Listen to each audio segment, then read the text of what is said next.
before the storm. Money comes big, yeah, yeah, yeah. It's not small, no, no, no.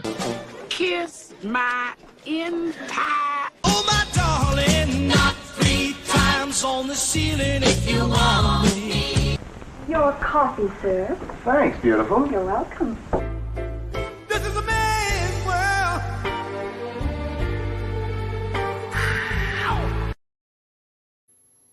Wow! Still got the lag going on. So this is going to be another Max Headroom production.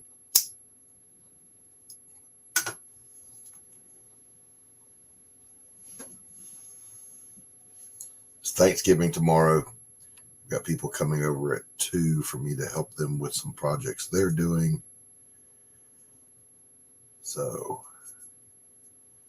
we're not going to be around for the normal coffee shop today. So I got to go live. I got to stay out there in front of folks. But I got to show you guys something. Just as soon as we have a few more people in here.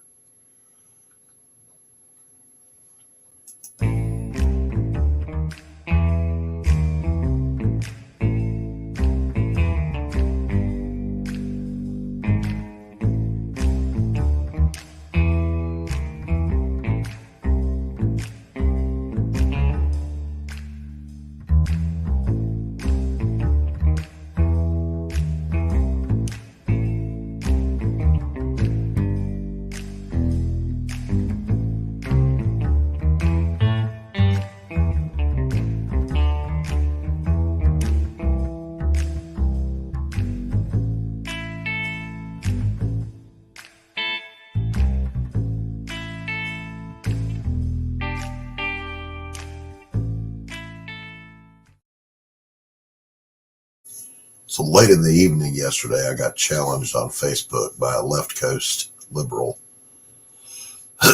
who told me I was drinking the Kool-Aid and that I just didn't understand how evil the Orange Man was. That began a debate. Hello, Kate Darling. That began a debate which raged on for some time, but not with that person.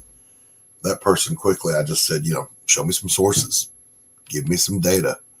I'm all about data. I'm all about facts over fee-fees. None, zero. But another leftoid, who's actually a friend of mine, I shouldn't call him a leftoid, he jumped in, and we've debated 100 times before, but he jumped in with the usual talking points. And by now, I've heard all of them. I have just hundreds of links to resources, articles, research, facts. So I shared them. So I single-handedly beat up 2 liberals at once last night. I get up this morning, I check Facebook, and I'm getting like, thank you for educating these libtards and all these likes and loves. And I'm like, okay, well, that's cool, but don't hate on them. Let's win some hearts and minds over, educate yourself a little bit about what's going on out there. But I wanted to share something here. Kate, can you hear me okay? How's my audio?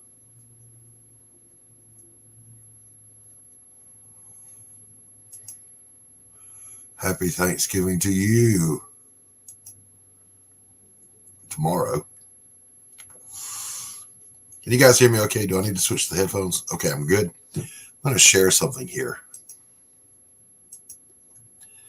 As I was setting up for the stream, this popped up. So over here at the very top of the Creator Studio, help us review whether our systems reflect unintentional bias. Well, I would say no. I think they reflect a very intentional bias. But anyway, answer questions about yourself so we can understand how various communities experience YouTube. Your responses will be confidential and secure. I don't believe a word you say, but for content purposes, bam, let's do this. I have no trust in YouTube whatsoever. None. Take a survey. It'll only take 5 minutes. Yeah, I agree. Whatever. How many main leads as defined above does your channel have? Okay. This means the main creator who leads content strategy and creation for your channel, the creator who is explicitly associated with channel's name or brand. Okay, that's just me. 1.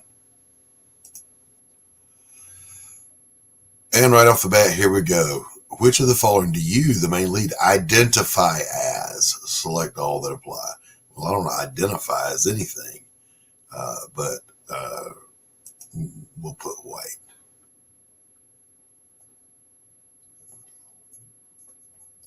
Do you, the main lead, identify as a member of the alphabet people, including but not limited to lesbian, gay, bisexual, transgender, queer, pansexual, or asexual? No. I'm straight white male, the most hated demographic on earth. Which do you identify as? Woman, man, non-binary, prefer, blah, blah, blah, whatever. Do I identify as transgender? Well, now, wait just a minute. Did it just say white male? Do I identify as LGBT? No. So why are we asking again? No.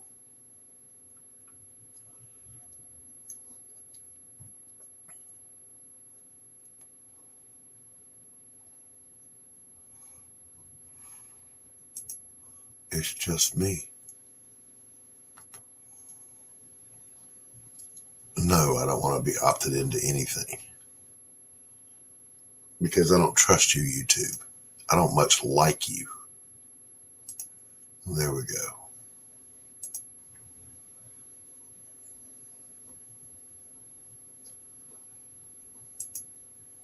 Yeah, I should have fucked with him. What's up, Tree Goblin? Yeah, it's like they are you sure you're a straight white male? Are you sure you're a straight white? Are you sure you don't identify as? Look, man. What I want is open-ended questions that I can answer. Like, what the fuck does this have to do with anything at all? We want to avoid unintentional bias. Well, no, your bias is very intentional. It's very obvious. And I hate you.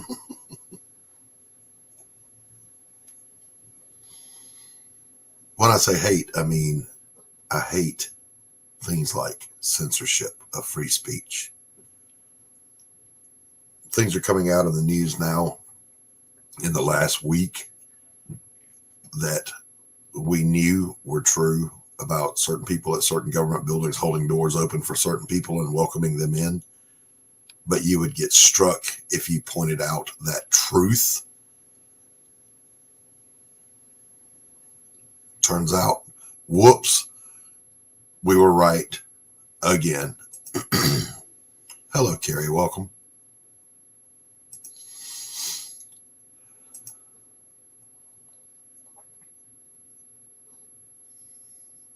It never ceases to amaze me that the side that is pro-censorship,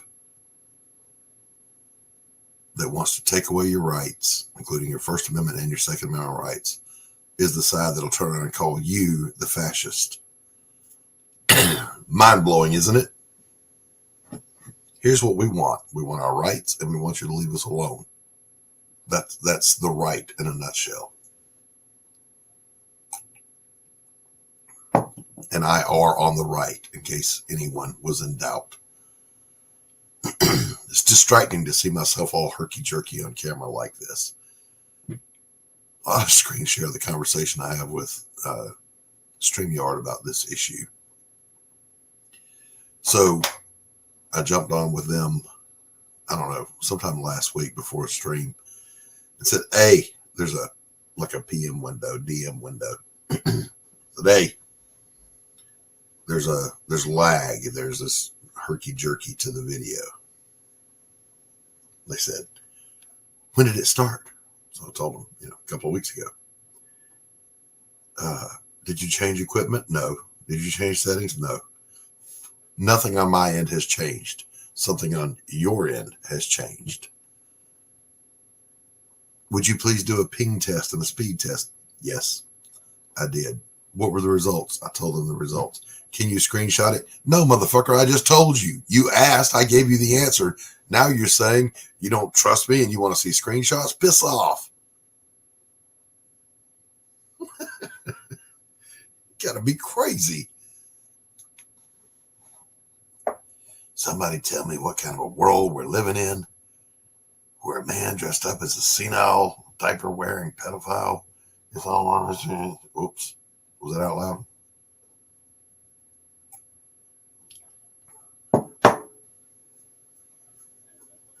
Orange Man bad. Senile man good.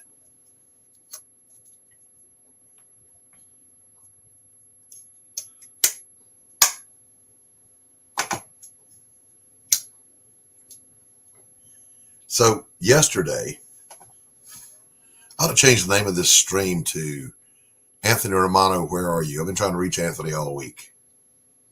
He's been streaming like crazy, but he's dodging me. Somebody go get Anthony Romano. Get him. Bring him in here. Bring him to me.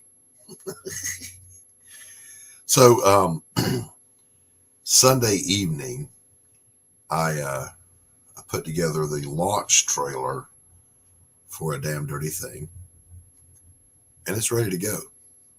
But Anthony wanted a hand in doing that, but I've been reaching out since Sunday to get him to come on board and let's do it. Can't get him, so I'm a right now kind of guy. When there's work to do, I want to get it done. Well, with acceptable levels of procrastination built in. Oh, is he busy getting laid? Or is he becoming? I'll leave that alone. No, Anthony's my friend. I don't want anybody to get that twisted or sideways. That's my buddy. I like him. So yesterday, in frustration, I rewrote a scene in the novella of A Damn Dirty Thing. But then I sat down to draw. And I was going to draw the next page in sequence, which coming up on the end here. But the previous page, 2 pages back, is okay. But I wasn't feeling it. So I redrew the page. Much better. Much better.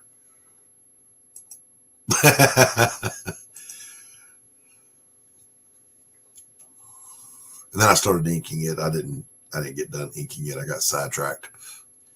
And the guy that has been on the show before, Big Buford Ogletree, the upright bass player for Hot Rod Walt and the Psycho DeVilles.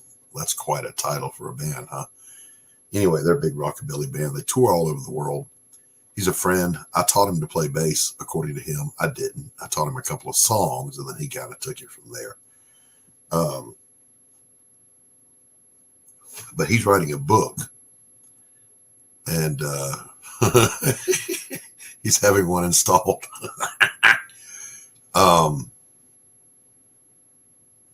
He's writing a book, and he wanted me to edit it for him, and I told him no. That's too much work. Editing is a lot of work.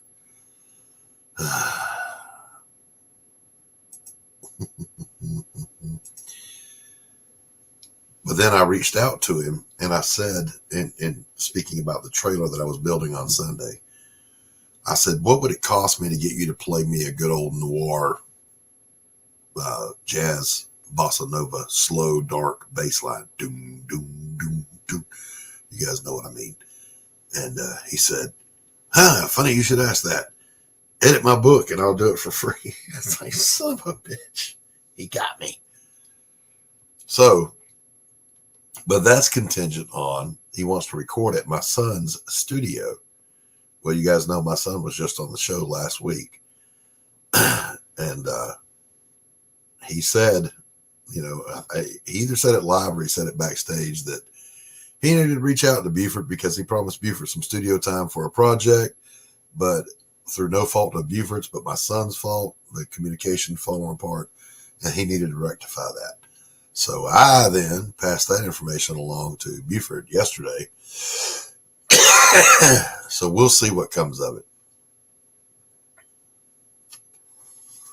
I'd like to have some nice original noir music. You know what I'm saying? I love it when YouTube came at me one time for music I also wrote and had recorded by a young man.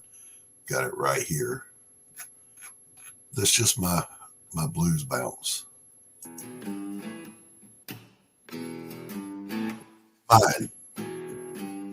YouTube tried to say, "Oh, that's copyrighted." I said, "Yeah, it is. To me, I own the copyright. It's mine. Shut up." This is the music I had written for my fine art channel.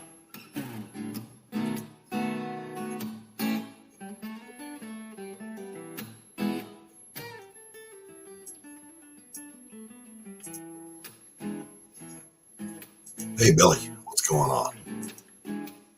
Happy pre-Thanksgiving to everybody. I want to go on record right now as saying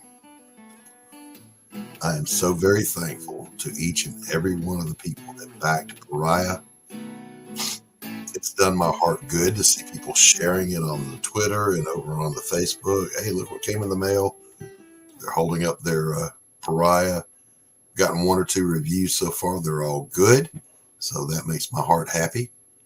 Hey, Margot. Long time no see. Welcome. Glad to have you. So, yeah, a lot of positive comments. I'm sure I'll get some negative. Everybody gets that. Jesus had enemies. Come on. Let's see what's going on here.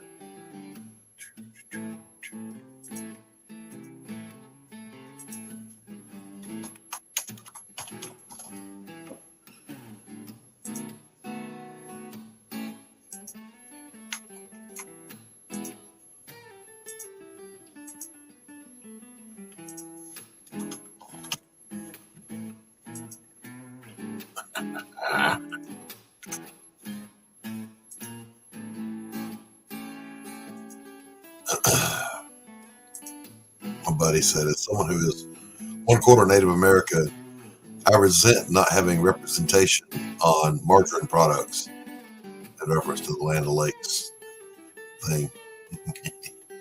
Thought that was pretty damn funny. Oh, well, good, Billy.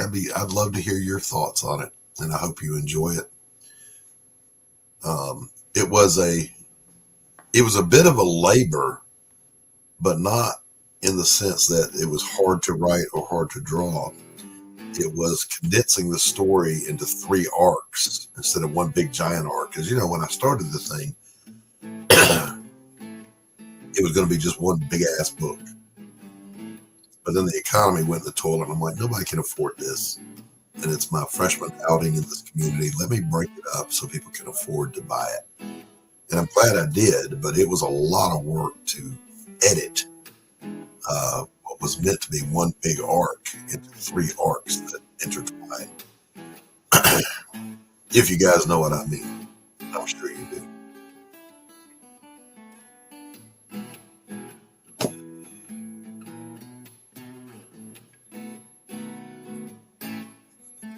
How are things across the pond today? You guys over in Western Europe, in the UK, and elsewhere. Got a friend hanging out in the back here. Let's bring him out. I'm not going to play an intro. Just bring him out. What's up, Max? What's up? How are you? Good. How are you? I'm good.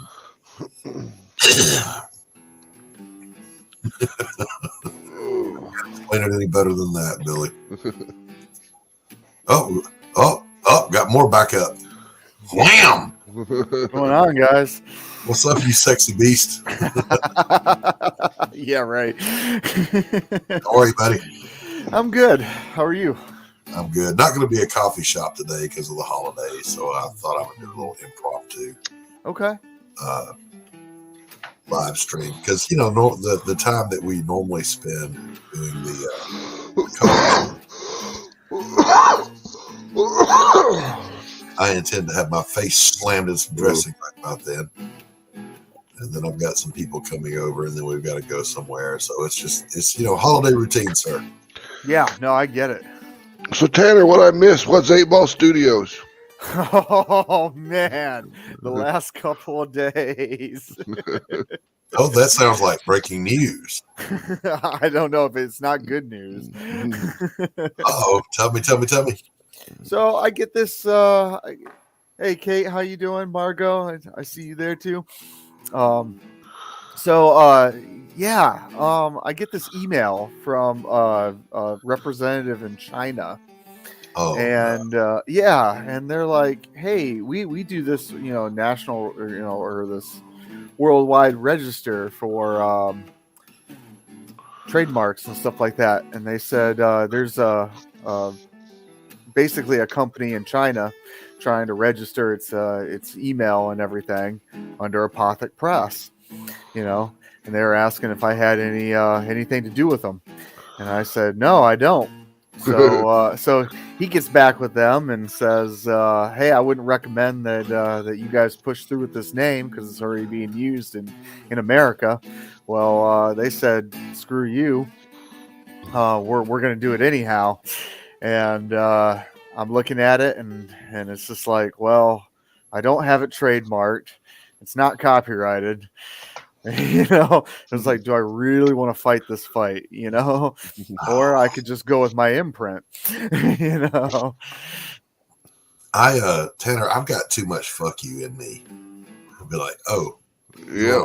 I don't have enough money, okay, I don't care about the money. Fight fuck you. I'll take the press all day long on that. So I'm like, okay, well, I could change this now since I already have a second imprint, or I could wait for the cease and desist letter.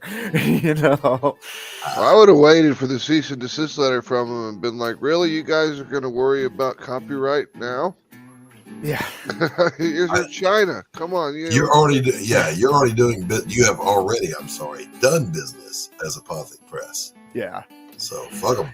I'm still gonna put out my next few books under Apothic Press, and I have no problem shifting gears anyhow. Well, it's your call to make, of course, and I respect your call. It's a knee-jerk reaction with me for someone to say, "Don't do that." I immediately do that, whatever that is. Even if I wasn't going to do that, now I'm going to do that. Yesterday, this moron on Twitter attacks Luke and Fund My Comic. And really? What happened? It's the terms of service. You're giving away your IP copyright to Luke Stone. No, you're not. Anyway, no, you're not. That was his. That was his take on the terms of service, and I said, "Clearly didn't read it very well." My quote was, "There it is, the wrongest wrong thing a wrong person has said all week." This kid decided to come back at me. I'll give you 5 minutes to tell me what I got wrong. And I said, "Listen, kid, the last person who gave me an order that I obeyed had the Silver Star and wore a uniform. You ain't him." Yeah, right. Fucking try that with me. Are you out of your mind? Sweet Jesus. Do you not know who I am? I'm Father Time himself. Speaking of that, Doc, we had a psychologist from she's a lieutenant colonel in the Army, who's a psychologist. She does trauma therapy. We had her on a podcast that we recorded yesterday, so it'll be out here by Friday. Damn, okay. American Horrors. I think you guys probably would have had a lot to talk about, but we were just talking about her book. Why didn't you invite me? Because we typically don't have more than just like me and Hart and then the guest. Did you hear the qualifier that we don't typically have? Well, we haven't. I am atypical, Max. We haven't had one yet where it's just been more than just the guest and me and Hart. So we've only done two. Chumping shingles. I need coffee. I'll be right back. You guys, we'll hold down the fort. Tell them that one joke you know. Did I tell you that builder joke? No. I'm still working on it. Oh man, that's bad. I'm totally gonna use that.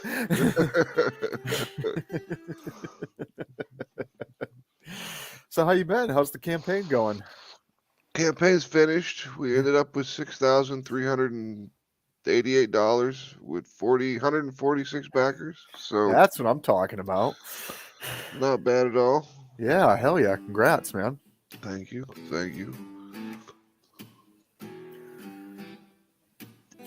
How are things going with Mary Machine Gun? We've got Mary Machine Gun Dark America is 27 pages long, and we've got 24 pages inked and penciled. So we've got to get 3 more pages inked and penciled, and then we go on to coloring, and then it's on to the letterer, and then we kickstart it in January. Nice. Yeah. Hell yeah. So do you still got a campaign running? No, mine are all up. Now I got to do all the tallies and for my print runs and all that kind of stuff. We've still got to fulfill Ninja Bimbos versus Zombies from Deep Space 3, but I think that'll probably happen in a week or 2. Oh, that's good.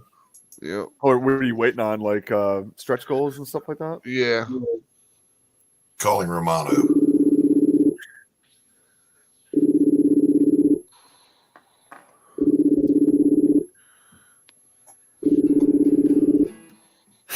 He says, "Fuck you." Yeah. Oh, Infidel.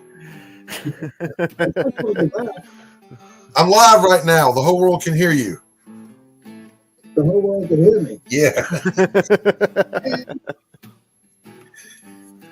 Hey, you gonna be home? Hello. He just hung up. Yeah, you gonna be around? I'm at work right now. What's going on? Nothing. I need to get with you about the launch. When's a good time to get in touch? I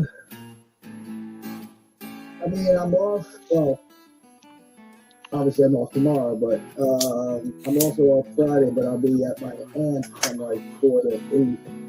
So anytime during the day on Friday. All right, buddy. I'll reach out then. All right. All right. Have a good day. stream. All right. Later. No, but one of the stories she told us, Doc, was about she was talking about perspective, right? Mm-hmm. And this girl was in her unit when they were deployed. She was in the hospital. They got Wi-Fi, so they had all their phones connected to the thing. And this girl was very upset about something some people were posting on Facebook about her. Some 19-year-old girl, she's just some private that was very upset about it. And Lieutenant Colonel was sitting in there, and she goes, "Why don't you come in here and sit in on my session with this patient?" And she went in and sat with an IED patient that had lost some fingers, lost his eyesight, was deaf in one ear, was all burned up and everything, lost his leg. And they really didn't expect this guy to live. And she was talking to him. And then when the session was over with, the girl comes out there with her. She goes, what are you actually gonna do for that person? Because you can't do shit. You're just talking to him. And she's like, I'm the first person that's actually listened to what he had to say and gave a shit about it. And she's like, okay, I understand that. And she's like, now, do you still feel, after seeing that, do you still feel upset about what you saw on Facebook? And she's like, you just brought me in there to give me a taste of perspective, didn't you? And she's like, yes, I did. Happy Thanksgiving. Well, here's where I would disagree with the Colonel. Yes, it's a matter of perspective, but for every client, whatever it is that they're going through when they're sitting across from me as a client, yeah. First of all, whatever they're going through is the most important thing in the world because they came to my office. Yeah. All right. Secondly, I have to make it clear to them that there is nothing more important in my world as the counselor than hearing what they have to say to me. Yeah, you've got to remain a blank slate. Yeah. So I can't, and none of us ever should do that comparison thing. Oh, that's nothing. Let me tell you about the time that blah, blah. Don't ever do that when somebody's sharing something with you. And that's not me chastising you, Max. I know. Well, I'm sure. It's, we've all run into that. Like one of the worst forms of communication out there right now in our society is what we call ping pong conversation. So Max just got back from a deep sea fishing trip. And he comes and he's all excited to tell me and Tanner about it. And we let him speak, and then we go, yeah, back in 1987, I went deep sea fishing. Nobody gives a shit. All right. He just got back from his fishing trip. He wants to talk about his fishing trip. He doesn't want to hear about mine. Yeah, people have really gotten away from like listening to one another. You know. Exactly right. Exactly. So, did you have time to check out that song, Doc? Nope, not yet. Good song. No. But I shall. It's the song Judith by Perfect Oh. Circle. Perfect Circle. Yeah. Yeah. How'd that come up? I was listening to it, and I remember I was on a show with Doc, and he was talking about he didn't want to play a song because it was said something about something detrimental towards God at the time. Mm-hmm. And that whole song is detrimental towards religion, the Christian religion, Jesus and God and everything. But it could also be seen as, because the song's about his mother, who was paralyzed from the neck down for like 30 years. And he's like, she never lost her faith. Right. She was always faithful to God and everything, and she prayed constantly and was thinking that he's going to heal her one day and all this stuff. And Maynard was very upset with that, and that's where it starts out with the song. It says, "You are something that I never ever choose to be," and it's basically Thomas is my favorite Perfect Circle song. That's a pretty good one. That's a good one. Listen, I'm a Christian. I don't have a bit of problem in the world with people struggling with faith or issues like that. That's normal to the condition, and we see it throughout the Bible. Even the prophets. Oh, geez, yeah. Elijah was suicidal, for God's sakes. Jonah was suicidal, you know. Yeah, like I wanted to see what Doc would think about the song itself, because I haven't.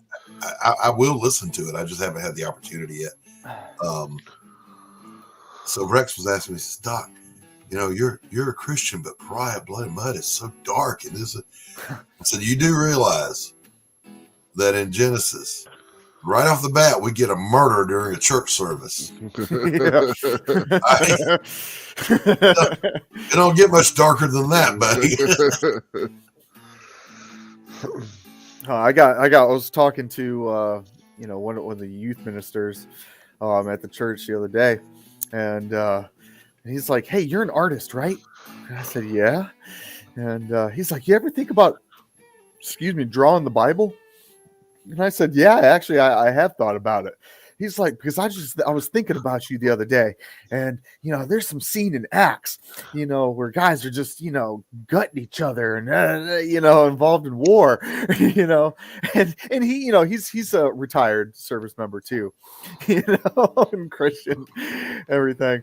So I was just kind of thrown back a little bit. I was like, yeah, that did happen." He's like, "I tell people all the time, if you ever read 1st and 2nd Samuel out of the Bible, it reads like an action novel." Mm-hmm. Yeah, I mean, it is nonstop action all the way through it. If you wanted to write a cool biblical story, I mean, just write about Saul. Oh hell! Yeah. I mean, the Bible has it all in it. I mean, you literally have everything. David, you tie all that together into one graphic novel, and it's Conan the Barbarian. Yeah, seriously. In particular, think about the scene where David sneaks into the cave where Saul is sleeping and cuts some of his hair off and says, "I could have had you, but I didn't." Yeah.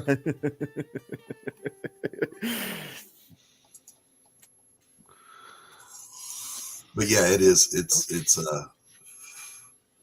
oh Lord, here we go. To the main character. Okay. All right. Yep. Yeah, the Bible's still on the bestseller list. Supposed to be doing something right. Well, all those churches buy copies of it over and over and over again. And the Gideons, You can't stop the Gideons. They're going to buy thousands of Bibles every year. They print their own. Yeah. Samson kind of is a biblical Conan. Yes. Yeah. But then again, so is David. You know, Samson's David, more of a biblical everyone knows- Hercules. yeah, everyone knows the story of David and Goliath. They don't remember David walked out and said, "Who is this uncircumcised pig standing out here running and bumping his gums? Why are you people standing back here like a bunch of punks? I'll go out there and kick him." Have you guys ever seen? There's a book where Simon Bisley illustrated the Bible, Oh, and oh my God, his David and Goliath was bad as hell. I mean, oh, I don't know if I should say that, but you know, but it was sick. It was sick. it was badass. But yeah, getting back to Judith, I don't have a bit of problem with people struggling with issues of faith. That's honest. Mhm. I prefer that to liars who pretend they never have crises of faith. Oh. We all will go through it. Yeah. One of the cool things that Maynard did was he took he owns a winery, and Yeah. there's an actual bottle vintage called Judith that his winery put out, that he put his mom's ashes into the Really? soil where they grow this stuff, that way, because she was Oh. paralyzed and couldn't go anywhere, and now she goes all over the world. There you go. There you go. Q, what's That's going wild. on, my brother? Good to see you. Hey, Q.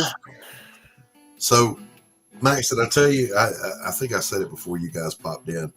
You remember that Buford Ogletree was after me to be the Yeah. editor on his Yeah. book. He got me. I asked him how much it would cost to get him to record some original jazz upright bass for the trailer. He goes, "Well, I'll tell you what it'll cost you." As a matter of fact. And he got me. Hey, Pops. Welcome, Pops. Hey, Pops. So Happy pre-Thanksgiving to you. Why did I cancel the 1 o'clock show if you're out here at 1 o'clock? Because I'm not going to be here getting ready to go. So I thought, I will do an impromptu stream. Did you see the thumbnail? No, I just saw this in the chat thing. The thumbnail. I said, used- no, I just saw the link in the chat thing. I know that was the middle of a sentence, not the end of one. The thumbnail is the quote from Stephen Brushed that says, "There is no substitute for good manners except quick reflexes." Think on that one, y'all. Hey, have a happy Thanksgiving, Q. Huh? I said, hello, everybody. Happy Thanksgiving and all that. Yep. So I was just telling them that that's one of the things I got to do amongst all the other things that are going on today. Is I got trapped and be editing. Taylor, if you're watching, Big Buford Taylor Ogletree, and you, son of a bitch, you got me. what kind of book is he putting out? Is it a prose book? Or what are we talking about? It's a biography of Okay. the guy's led a very interesting life. When I met him, he was an industrial skate punk. Ministry, Okay. Skinny Puppy, Yeah. Fear, Meat. 9 Inch Nails. Yes. Surprised you know who Skinny Puppy is, Doc. Well, I know because and I was a metalhead playing in a band, and when we met, I was going through a terrible divorce at the time, and I was at band rehearsal, and I had a car, but I had ridden with my guitar player to rehearsal. Well, he had to leave, so I was stuck, and so I went downstairs, and Amelia, his mother, was down there. She owned the place that we rented the upstairs to rehearse in. And basically she said, "Why don't you ask my son? He'll give you a ride." Well, Buford Taylor was a young fella. But I was like, all right, I'll ask, there he is. He's got on a Skinny Puppy shirt and chains and skater shoes and the long bangs and short in the back. I said, "Hey, I'll buy you some dinner if you'll give me a ride home." And he said, "All right." So his thesis for that particular chapter is, if you expose an industrial skate punk to enough heavy metal, we become rockabilly bass players. I have something just for you, Doc. What's that? You should embiggen me. I didn't hear you. You should Embiggen Embiggen you. Okay. Are you ready for this? No. Honeycomb fig. Yeah. It's not small. No. Mm-hmm. Turkey salami for tomorrow's lunch. I'm not even sure if that's a real thing. Yeah, that sounds fake to me. Turkey. I quote Mitch Hedberg. Turkey. You don't have to be other things. You don't need turkey bacon. Your turkey. Be your own thing. I went into a donut shop to get a donut. I purchased the donut. She says, "Would you like your receipt?" I said, "No." Or what? Shit, I forgot what he says. No, I'm pretty No, sure. thank you. I'm not going to return it. Yes, no. My favorite is ducks eat free at Subway. Yeah. He said, "Want to do the routine?" He said, "I was in the park and there was a duck there and I had nothing to feed the duck. I said, 'Are you hungry, duck?' And the duck said, 'Yeah.' I said, 'I'll be right back.' I went into Subway and I said, 'I want just some bread.' And they said, 'You can't have just bread. You got to have something.' So I ordered a sandwich and they were ringing it up. And I said, 'Man, that's awful expensive just to feed some bread to a duck.' 'Oh, you're feeding it to a duck? Oh, well, I would have given it to you for free.' Apparently, ducks eat for free at Subway." Yeah, I remember that. But my favorite is his one-liner of all time. As a matter of fact, I'll make it a thumbnail at some point. He just said, "What if Bigfoot's just blurry?" All the photos are actually in focus. It's just a big blurry monster roaming around. God, he was awesome, man. Just Yeah, he was. we always lose I the like good this. ones. Yeah. I liked him, and I like that. What's his name? Emo Williams or something like that. The guy who talks like this. Oh yeah. And I was he's- in the park. What was it? I was in the park picking boogers. The bums hate it when you do that to them. and I was Drawing a like, blank. Bill Hicks, man, yeah, was Bill one Hicks of my is own. good. Oh I like- man. My favorite Emo Williams bit is, "One time I was walking past a construction site and a guy called me a paranoid little weirdo in Morse code." What you got, Uh-oh, Pops? what you got? Kaijus and Cowboys. Right on. Frankie B. I'm not going to open it right now, though, because we're not on the networks. Right. Save that for an unboxing. I had to wait. So I was saying, I've seen a lot of folks sharing out that they got Pariah. They're happy with it. Seen a couple of reviews. They were positive. Nice. Know there'll be some negative because even Jesus had enemies. But overall, it looks like the reception has been pretty good. That's Heck good. yeah. So if you think that's something, when you get a load of a damn dirty thing. Glad to hear it. Yep. Yeah, for those that were expecting the normal show is not happening. This is a fly by the seat of your pants improv, waiting on somebody to get here. So I will insta vanish when my company gets here. Works for me. My friend called me No this problem. morning. Christine, she's one of my best friends, and she's one of my art students who's now an art teacher because she got nice. that good that fast. That's how good I am as a teacher, boys and girls. Just saying. Anyway, she calls me up. She says, "Hey, you got like a 6-foot wooden ladder I can borrow?" I'm like, "That's awful damn specific." Yeah, this is very specific. And the answer was, no, I don't have anything left. The tornado dropped 3 oak trees on my shed. 3 oak trees. Not 1, not 2, 3 on my shed. They all shared the same root ball. Anyway, so no, I have none of that. And I said, why? What do you need? Because she's short. I thought maybe I'll go over there with my tall self and do something for her. And she said, I don't want to put up a Christmas tree this year. I'm like, what? Apparently, she was going to use the ladder as a Christmas tree and just decorate it. She's a special kind of crazy. Love that girl. You know the Christmas trees that you can put outside that are just like spirals of lights that come up? Yeah. I did that one year. I got a couple of those. I want the Linus. You can get them. The Linus Christmas tree. Yeah. Oh, yeah. I want one of those. I think that would be the ideal setup. I just wanted to set up one line of Christmas lights and have it going down to like a board cutout of the Grinch, like pulling it down. Yeah. I thought that would be great. That'd be hilarious. I have that spot where the little 2-foot tree on the table was all okay. I've been there. I don't even do Christmas trees or anything anymore. Do you know the ceramic ones that you plug in and they had the lights? Yep. Yeah. Oh, yeah. That was my Christmas tree one year too. We have one of those pops, and I'm not opposed to putting that thing up.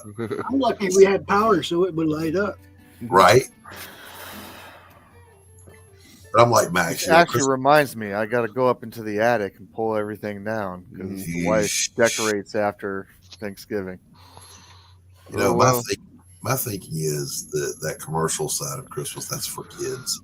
You know, all my kids are grown. My grandkids are grown. Yep. Who am I doing this for? Right? The dog? I mean, all I'm doing if I put up a Christmas tree is giving the cat something to attack. Exactly right. Yeah. I got a kitten, and I have no idea how he's going to react to the tree this year. I can pretty much tell you how. No, I mean you never know. I had one cat that kind of surprised us and was like lazy. We had one cat that was scared of the Christmas tree. Good. Because the lights would flicker around and it wouldn't come around over near it. And it wouldn't come near it. And I'm like, awesome. Yeah. Good kitty, good tree, something, So, have you guys seen here on YouTube? I like to do this periodically, is just throw out some of the random shit I watch on YouTube. Oh, you guys see Leon the Lobster? Boy, it sounds familiar. So this guy 2 years ago went into a grocery store, and he's not a animal right advocate or anything. He was actually going to buy a lobster to eat, but he bought one and rescued it and kept it in an aquarium, and he's rehabilitated. It's a pet now. He's got a big old giant aquarium for it. Well, Leon has become quite the celebrity. He gets tons of donations and support, so he's been able to upgrade the aquarium and do all this stuff. And now he's got little crabs living in there with Leon or whatever. That's not the name of his channel. I need to find it real quick. Leon the Crustacean Sensation. Let's see if I can find Leon's channel here. I'll drop it in the chat.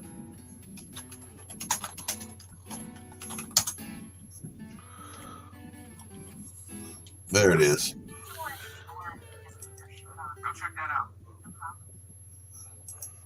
Over here. Have you seen the puppets making fun of Eric July? No. It is fucking funny, dude. What do they do?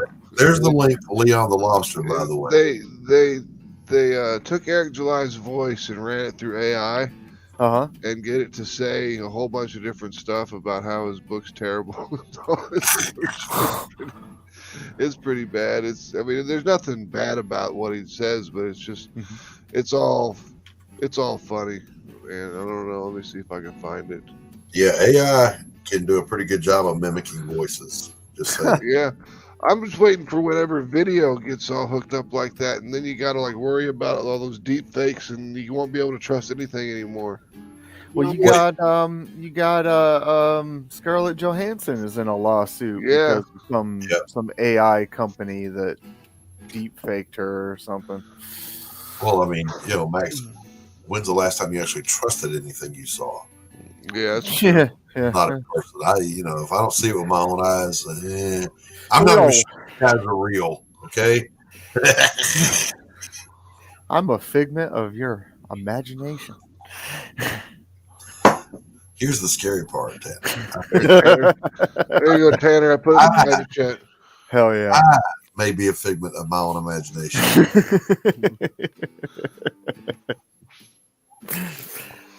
This whole show isn't real. This is just how I deal with my PTSD. In my philosophy class in high school,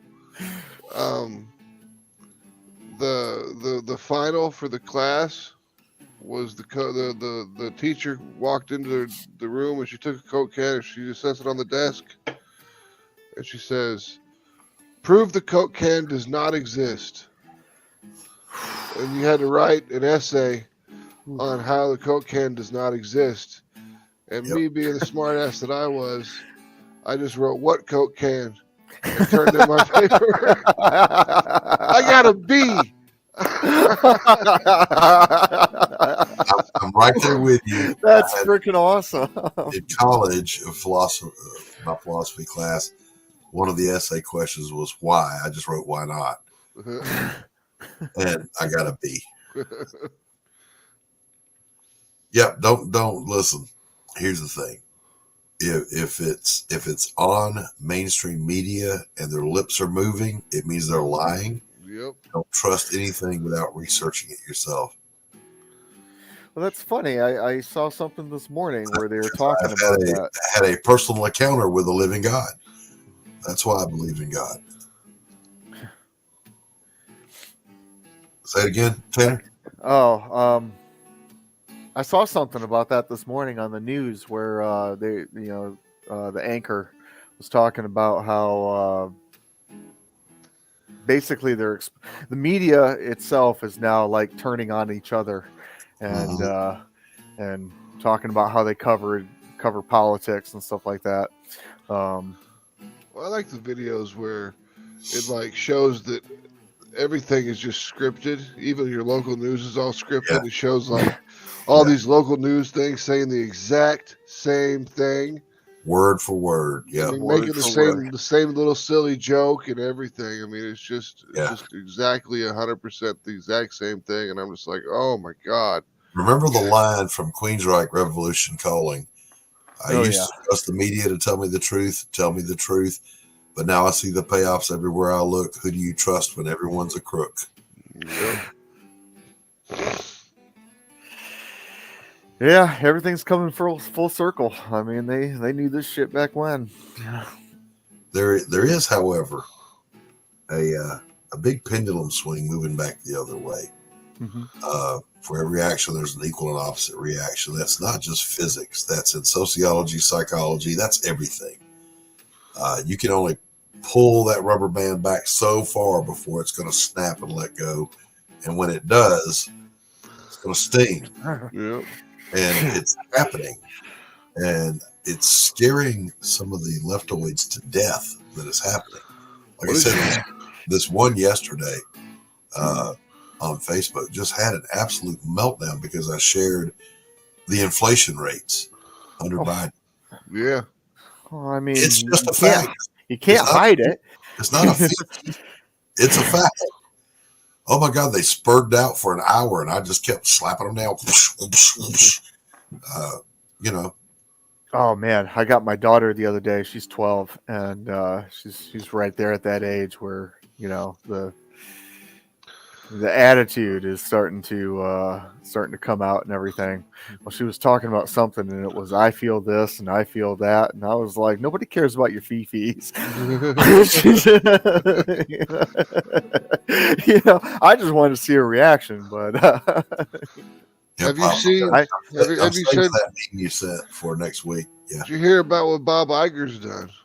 Oh, I've heard a few things about what Bob Iger is up to. What is this specific situation? This one is after the failure of the Marvels Uh-huh. and the last live action thing that they did.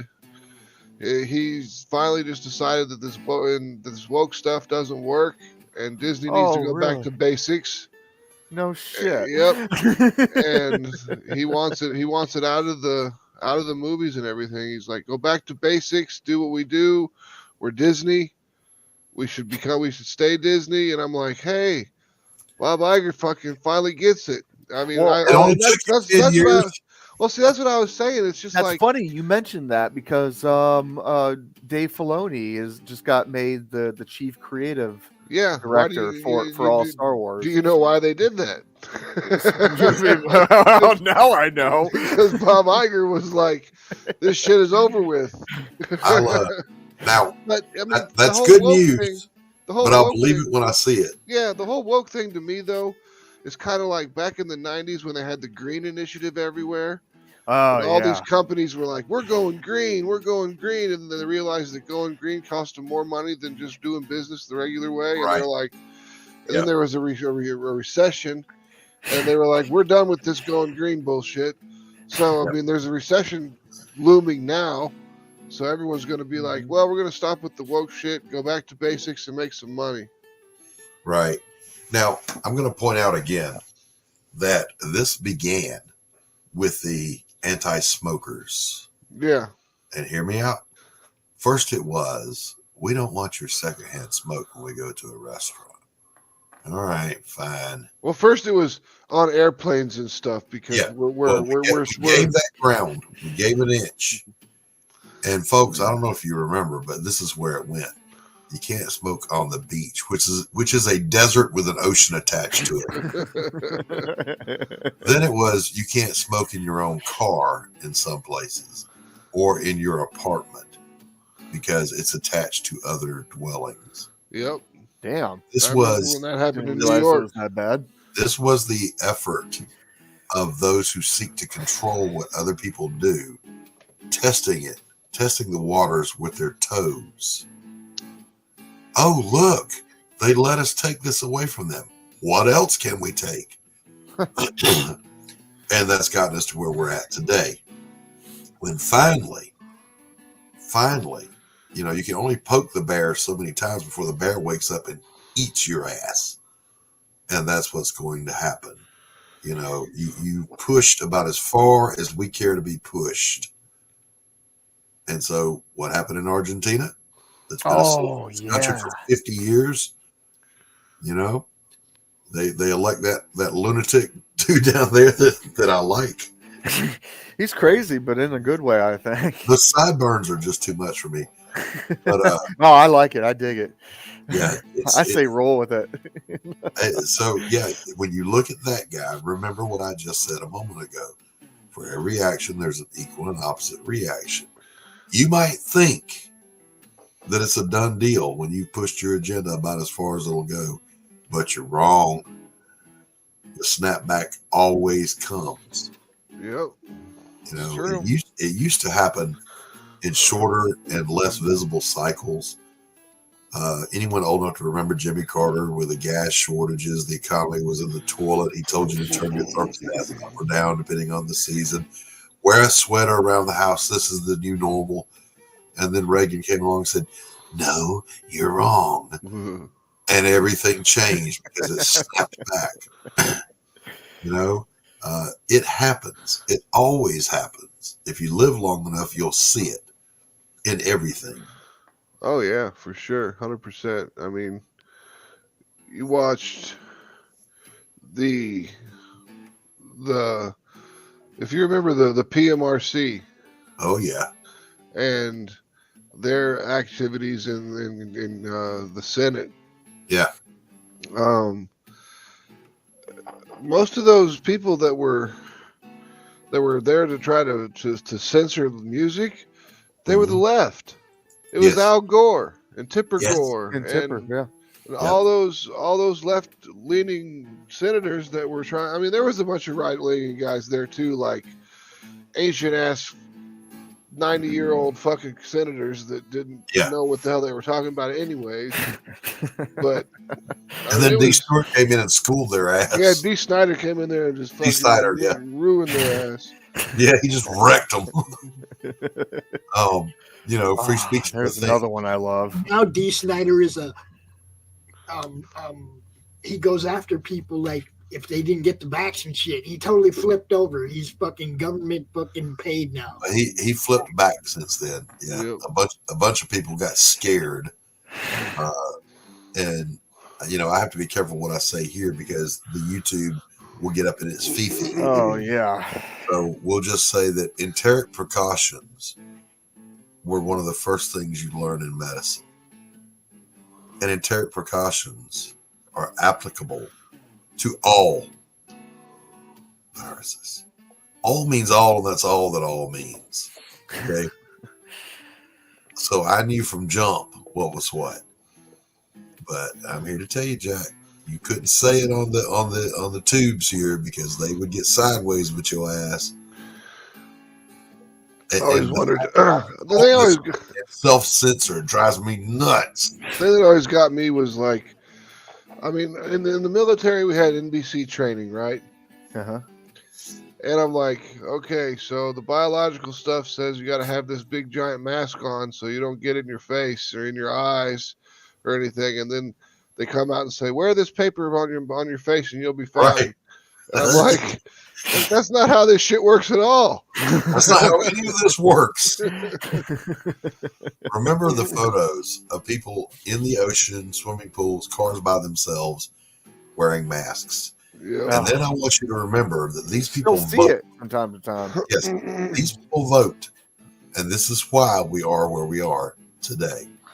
I just saw I was turning the other day and I couldn't help it. There was an older lady and she drives by in her car in big blue mask, and I look at I kind of watch as she goes by, and only person in the car, windows up. I'm like, what are you doing? When I would cut grass before the Rona, I would wear one of those masks to keep the dust and pollen out of my face. I mean, that makes sense, though. Yeah, hold on, though. But when all this started, I'm like, yeah, I can't wear that anymore. People will think I'm one of those leftards. I can't do it. Now I just got to suffer with the allergies. I actually got a gas mask. I don't even know how I acquired it, but I have one. I don't even remember. I couldn't even tell you where I got it. Like the one from the military, or did you? Yeah, I'm talking big. What do they call the M? What the M65? I don't remember. Is it the M65? I forget. N65 is that goofy thing that they were pushing. Look, what is the military gas? Anyway, M5. Well, I can go find out if I go. M5 Mark 6. Here's what I know.